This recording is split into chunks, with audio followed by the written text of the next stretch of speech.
Hey, hooligans, and welcome back for some more Shelton Shenanigans. That was a ridiculous intro. We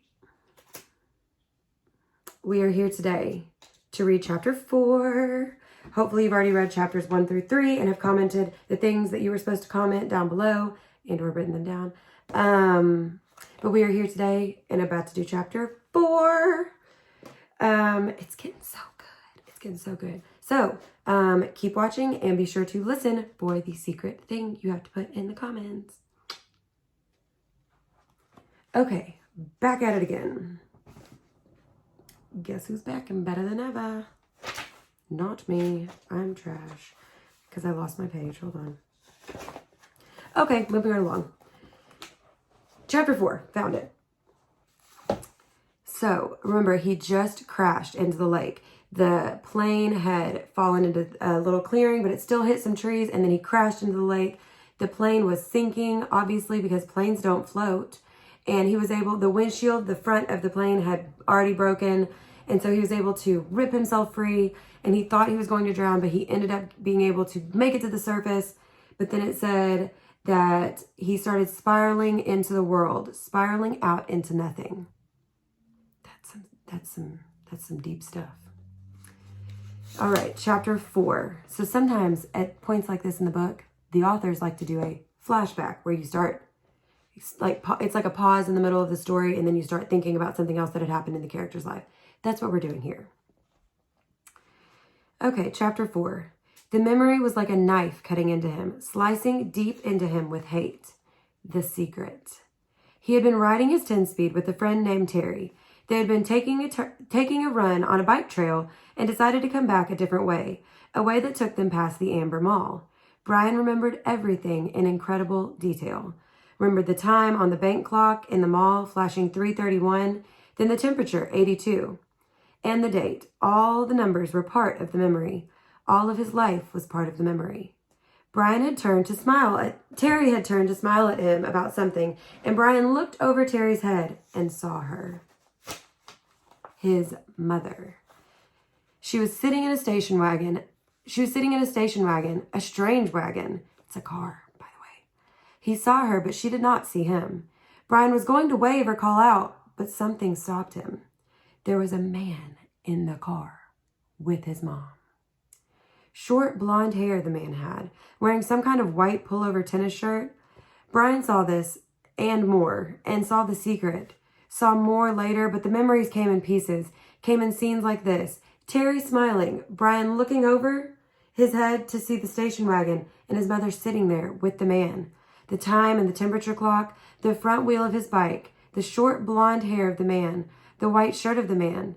The hot hate slices of the memory were exact. The secret. That is quite a secret. And remember, Brian said he never told anybody. His mom doesn't know that he knows. And his dad doesn't know that he knows. He said that his dad was so confused why they were getting a divorce. That's because his dad didn't know that his mom was cheating. All right, we're back from the flashback. Brian opened his eyes and screamed. So Brian, remember, is back on the shore of the lake. Brian opened his eyes and screamed. For seconds, he did not know where he was. Only that the crash was still happening. He was going to die. And he screamed until his breath was gone. Then silence filled with sobs as he pulled in air, half crying. How could it be so quiet? Moments ago, there was nothing but noise, crashing and tearing and screaming. Now, quiet. Some birds were singing. How could birds be singing? His legs felt wet, and he raised up on his hands and looked back down at them. They were in the lake. Strange. They went down into the water. He tried to move, but pain hammered into him and made his breath shorten into gasps, and he stopped, his legs still in the water. The pain, memories. He turned again, and the sun came across the water. Late sun cut into his eyes and made him turn away. It was over then, the crash. He was alive. The crash is over, and I am alive, he thought. Then his eyes closed. He lowered his head for minutes that seemed longer. When he opened them again, it was evening, and some of the sharp pain had abated. Abated means stopped or slowed down. There were many dull aches, and the crash came back to him fully. Into the trees and out onto the lake. The plane had crashed and sunk in the lake, and he had somehow pulled free. He raised himself and crawled out of the water, grunting with the pain of movement. His legs were on fire, and his forehead felt as if somebody had been pounding on it with a hammer, but he could move. He pulled his legs out of the lake and crawled on his hands and knees until he was away from the wet, soft shore and near a small stand of brush of some kind. Then he went down, only this time to rest, to save something of himself. He lay on his side and put his head on his arm and closed his eyes because that was all he could do now, all he could think of being able to do. He closed his eyes and slept, dreamless, deep and down. There was almost no light when he opened his eyes again. The darkness of night was thick, and for a moment he began to panic. To see, he thought, to see is everything, and he could not see. But he turned his head without moving his body and saw that across the lake the sky was a light gray, and the sun was starting to come up. And then he remembered that it had been evening when he fell asleep. Must be morning now, he mumbled, almost in a hoarse whisper. As the thickness of sleep left him, the world came back. He was still in pain, all over pain. His legs were cramped and drawn up, tight and aching. His back hurt when he tried to move. Worst part was a keening throb in his head that pulsed with every beat of his heart. It seemed that the whole crash had happened to his head. He rolled on his back and felt his sides and his legs, moving things slowly. He rubbed his arms. Nothing seemed to be shattered or even sprained all that badly. When he was 9, he had plowed his small dirt bike into a parked car and broken his ankle, had to wear a cast for 8 weeks. And there was nothing like that now. Nothing broken, just battered around a bit. Skirt! This is your secret thing that you have to put in the comments. So in the comments, I need you to put, remember, you got to put your name. Then I need you to put if you have ever broken a bone. And if you have, you can tell me like what you broke and how you broke it. But you need to put your name and yes, I've broken a bone. No, yes or no with your name. Or write it on your paper and give it to me Monday. But be sure you comment that below so that I know that you're watching the videos and paying close attention. Paying close attention. You would think that I went through a plane accident. Okay, skirt back to the book. His forehead felt massive. Y'all, there's a typo in this book. Look. Okay, y'all probably can't see that. It might be backward. Forehead felt massively. Okay, Gary Paulson. His forehead felt massively swollen to the touch, almost like a mound out over his eyes, and it was so tender that his fingers grazed it. As his fingers grazed it, he nearly cried. But there was nothing he could do about it, and like the rest of him, it seemed to be more bruised than broken. I'm alive, he thought. I'm alive. It could have been different. There could have been death. I could have been done. Like the pilot, he thought suddenly. Oh, the pilot in the plane, down in the water. Down in the blue water, strapped into the seat still. Oh, he sat up or tried to. He couldn't think about it. The first time he tried to sit up, he fell back. But on the second attempt, grunting with the effort, he managed to come up to a sitting position and scrunched sideways until his back was against a small tree, where he sat facing the lake, watching the sky get lighter and lighter with the coming dawn. His clothes were wet and clammy, and there was a faint chill.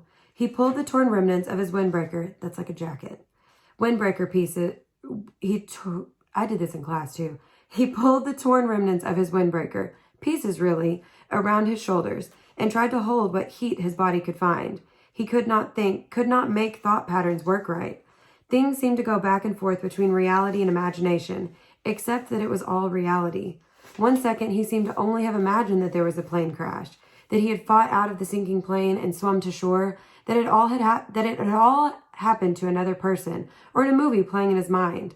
Then he would feel his clothes, wet and cold. His forehead would slash a pain through his thoughts, and he would know that it was real, that this had really happened to him. All in a haze world. So he sat and stared at the lake, felt the pain come and go in waves, and watched the sun come over the end of the lake. It took an hour, perhaps 2. He could not measure time yet and didn't care, for the sun to get halfway up. With it came some warmth, small bits of it at first, and with the heat came clouds of insects, thick swarming hordes of mosquitoes that flocked to his body, made a living coat on his exposed skin, clogged his nostrils when he inhaled, poured into his mouth when he opened it to take a breath. It was not possibly believable. Not this. He had come through the crash, but the insects were not possible. He coughed them up, spat them out, sneezed them out, closed his eyes, and kept brushing his face, slapping and crunching them by the dozens, by the hundreds. But as soon as he cleared a place, as soon as he killed them, more came. Thick, whining, buzzing masses of them, mosquitoes and some small black flies that he'd never seen before, all biting, chewing, taking from him. In moments, his eyes were swollen and his face puffy and round to match his battered forehead. He pulled the torn pieces of his windbreaker over his head and tried to shelter in it, but the jacket was full of rips and it didn't work. In desperation, he pulled his t-shirt up to cover his face, but that exposed the skin on his lower back, and the mosquitoes and flies attacked the new soft flesh on his back so viciously that he pulled his shirt back down. In the end, he sat with the windbreaker pulled up, brushed with his hands, and took it, almost crying in frustration and agony. There was nothing left to do. And when the sun was fully up, heating him directly, bringing steam off his wet clothes and bathing him in warmth, the mosquitoes and flies disappeared, almost that suddenly. One minute he was sitting in the middle of a swarm, the next they were gone, and the sun was on him. Vampires, he thought.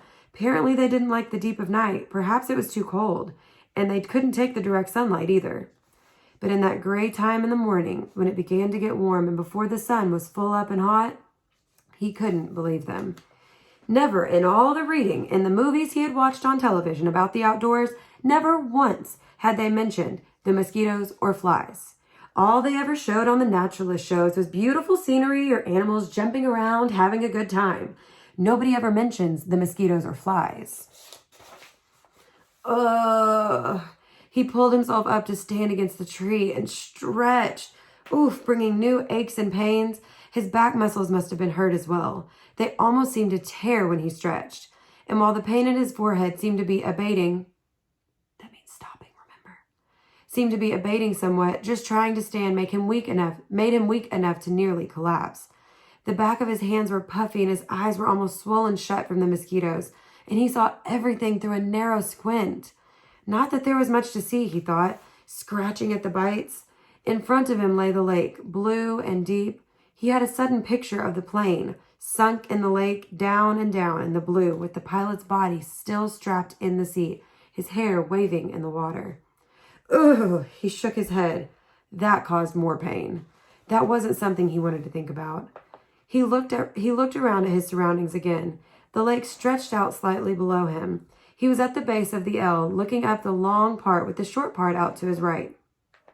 So if this is the lake, Brian is like right here, and he's looking this way. In the morning light and the calm, the water was absolutely perfectly still. He could see the reflections of the trees at the other end of the lake. Upside down in the water, they seemed almost like another forest, an upside-down forest to match the real one.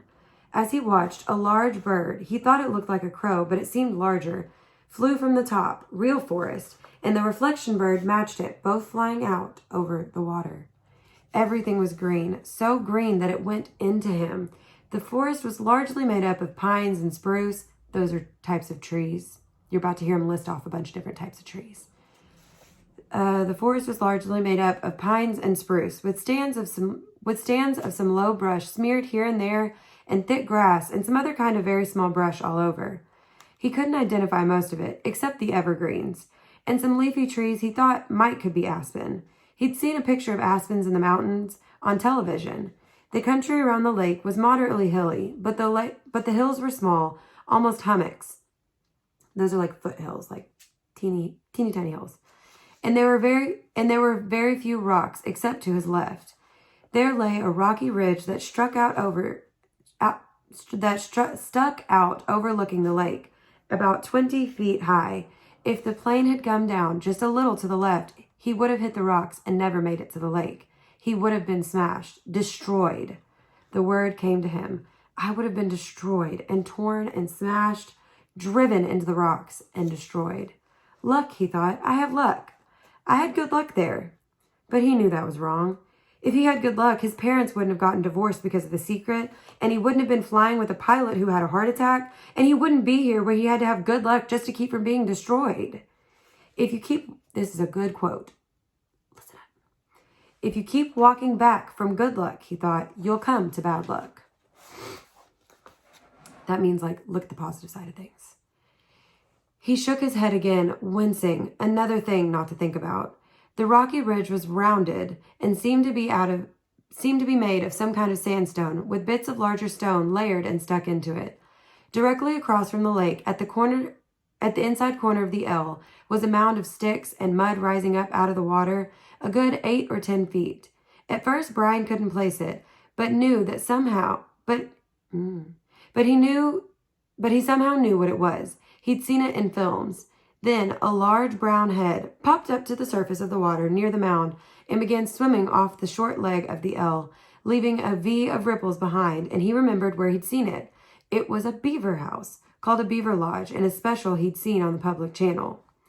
A fish jumped, not a large fish, but it made a big splash near the beaver, and as if by a signal, there were suddenly little splops all over the lake, along the shore, as fish began jumping, hundreds of them, jumping and slapping the water.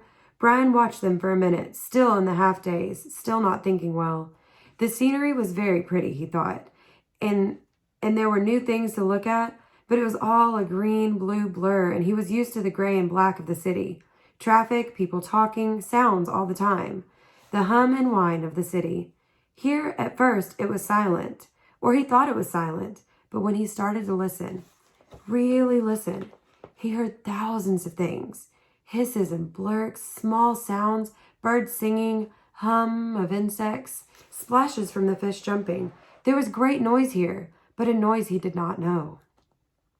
And the colors were new to him, and the colors and the noise mixed in his mind to make a green-blue blur he could hear as a hissing pulse sound, and he was still so tired, so awfully tired. And standing had taken a lot of energy, somehow had drained him. He supposed he was still in some kind of shock from the crash, and there was still pain, the dizziness, the strange feeling. He found another tree, a tall pine with no branches until the top. So he sat with his back against it, looking down at the lake, with the sun warming him, and in a few moments he scrunched down and was asleep again.